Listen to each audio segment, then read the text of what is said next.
നിത്യജീവിതത്തിൽ നമ്മളെല്ലാവരും ഭക്ഷണം കഴിക്കുന്നവരാണ്. അള്ളാഹുവിൻ്റെ വലിയ അനുഗ്രഹമാണ് വിശക്കുന്ന സമയത്ത് നമുക്ക് ഭക്ഷണം കിട്ടുക എന്നുള്ളത്. എത്രയോ ജനങ്ങൾ ഒരു നേരത്തെ ഭക്ഷണമില്ലാതെ തെരുവോരങ്ങൾ അലയുന്നത് കണ്ടവരാണ് നാം. എന്നാൽ ഭക്ഷണം കഴിച്ചു കഴിഞ്ഞാൽ അൽഹംദുലില്ലാ എന്നു മാത്രമല്ല ചെല്ലേണ്ടത്.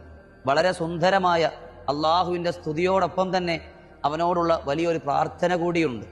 ഭക്ഷണം കഴിക്കുന്നവരെല്ലാം അതിനുശേഷം അവരുടെ മക്കളെ കൂടെ പഠിപ്പിച്ചു കൊടുത്ത് അവരെ കൊണ്ടും നിത്യമായി ചെല്ലിക്കുക. അള്ളാഹു ഒരു നേരത്തേക്ക് വേണ്ടി മാത്രമല്ല നമുക്ക് വിശപ്പടക്കേണ്ടത്. നാം ജീവിച്ചിരിക്കുന്ന കാലത്തോളം നമ്മുടെ ജീവൻ നിലനിർത്താൻ നമുക്ക് ഹലാലായ ഖൈറായ ഭക്ഷണം വേണം. അപ്പോൾ ഈ ദിക്ർ കൂടി അതിൽ ഉൾപ്പെടുത്തുക. അല്ലാഹു തആല ഹലാലായ ഭക്ഷണം നമുക്ക് നിലനിർത്തി തന്ന് അനുഗ്രഹിക്കട്ടെ. അൽഹംദുലില്ലാഹില്ലദീ അത്അമന വസഖാന വജഅലന മുസ്ലിമീൻ. ഇൻഷാ അല്ലാഹ് ഭക്ഷണപാനീയത്തിന് ശേഷം ഈ ദിക്ർ കൂടെ പതിവാക്കുക. അള്ളാഹു നമ്മളെ സ്വീകരിക്കട്ടെ.